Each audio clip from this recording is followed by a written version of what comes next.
Don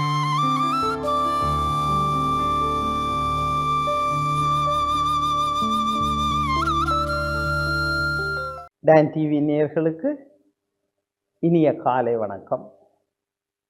இன்றைய நாள் இனிமையான மகிழ்ச்சிகரமான ஒரு வெண்மை புரட்சி நாளாக அமைய வேண்டும் என்று இறைவனை வேண்டுகிறேன். உலகளாவிய ரீதியிலே பசுமை புரட்சி இந்தியாவிலே மிகச்சிறந்த முறையில், அதே போல் வெண்மை புரட்சி பால் உற்பத்தியில் மிகப்பெரிய வெற்றியாளி உலகத்திலே இந்தியா, எங்களுக்கு அருகில் இருக்கிற நாடு. ஆனால் நாங்கள் அப்போ எமது நாடு இந்த பால் மா பொருட்கள் இறக்குமதி செய்தே அழிந்த நாடு. ஆனால் இங்கே சிறப்பாக இந்த பசுக்களை வளர்த்து பால் உற்பத்தியை பெருக்கலாம். அதற்குத்தான் ஒரு பெஸ்ட் ப்ராக்டிஸை சொல்ல போகின்றேன்.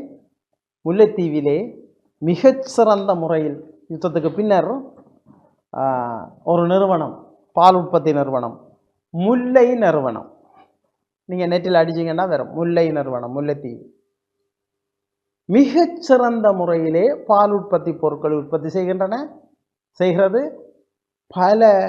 பாலை அவர்கள் மிகச்சிறப்பாக பொதி செய்து எந்த விதமான ரசாயன பொருட்களும் இல்லாமல் மிகச்சிறந்த தரமான அந்த தர நிர்ணய சான்றிதழோடு விநியோகம் செய்கிறார்கள், உற்பத்தி செய்து. அங்கே அவர்களுடைய பால் மிகவும் தரமான பால். இந்த பொருத்தமற்ற உணவுகளை கொடுக்குற இல்லை, எல்லாம் புட்கள், இயற்கை உணவுகளை வழங்கி பசுக்கள் ஏனைய பிரதேசங்களிலும் உள்ள மக்களிடமும் அதை உற்பத்தியை செய்து பாலை பெற்று அதை தூய்மையாக வழங்குகிறார்கள். ஆக அவர்களுக்கு சில நேரங்களில் அந்த உற்பத்தி கூடவாகிறது. ஆனால் இங்கே யாழ்ப்பாணத்துக்கு அதை விநியோகிக்க முடியாமல் இருக்கிறார்கள். ஆக இதில் நாங்கள் இந்த நேரத்தில் பதிவு செய்கிறோம். இது ஒரு மிக உயர்ந்த நாட்டுக்கு மிக உயர்ந்த சேவையை முல்லை பால் உற்பத்தி நிறுவனம் செய்கிறது. இந்த பால் உற்பத்திகளை வாங்க வேண்டும். நாங்கள் எங்கட காலில் நாங்கள் நிற்கணும்னா நாங்கள் வாங்க வேண்டும். ஆகவே எமது பிரதேச செயலகங்கள், எங்களுடைய பிரதேச சபைகள் நடக்கின்ற கூட்டத்துக்கு எல்லாத்துக்குமே அவைகிட்ட ஓர்டர் கொடுங்கோ, இதுதான் செய்யணும். அவர்கள் இருந்தால் தான் நாங்கள் இருக்கலாம், நாங்கள் இருந்தால் தான் அவர்கள் இருக்கலாம். ஆக இந்த உற்பத்தியை பெருக்குவதற்கு அவர்களுக்கு சந்தர்ப்பத்தை கொடுங்கள்.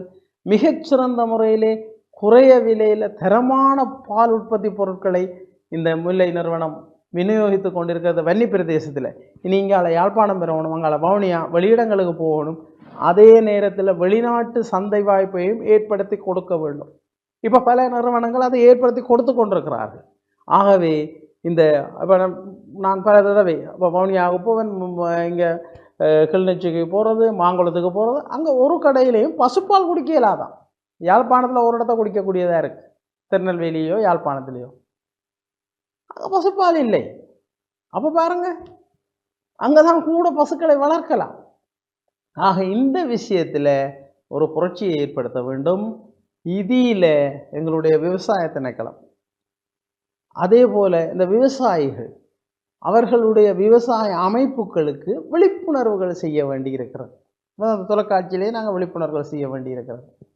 அப்போ மாடுகளை வளர்த்தல், ஆடுகளை வளர்த்தல், அது தொடர்பாக அவர்களுக்கு ஊக்குவிப்புகளை கொடுத்தல் என்று மிக அவசிய தேவையாக இருக்கிறது. ஆக இந்த நேரத்தில் இந்த முல்லைத்தீவு முல்லை பால் உற்பத்தி நிறுவனத்தினருடைய அருமையான செயலாற்றுகளை வாழ்த்துகிறோம். அவருடைய தலைவர், அவர்களுடைய உறுப்பினர்கள் எல்லாம் யுத்தத்துக்கு பிறகு பல பாதிப்புகள் உள்ளவர்களுக்கு வேலை வாய்ப்பு வழங்கப்படுகிறது, உள்ளூர் உற்பத்தி பெருகுகிறது. ஆக அவர்களுக்கு இந்த சந்தர்ப்பத்தில் அவர்களுடைய உற்பத்திகள் மேலும் விருத்தியாக வேணும், அவர்கள் மேலும் பல நல்ல லாபங்களை பெற வேணும், இன்னும் பலர் வேலை செய்ய வேண்டும். இந்த முல்லை நிறுவனத்திலிருந்து பாலை எல்லோரும் பெற வேண்டும். நாங்கள் இந்த எமது மண்ணிலே ஒரு வெண்மை புரட்சியை ஏற்படுத்துவதற்கு ஒரு சந்தர்ப்பத்தை ஏற்படுத்துவோம். நன்றி, வணக்கம்.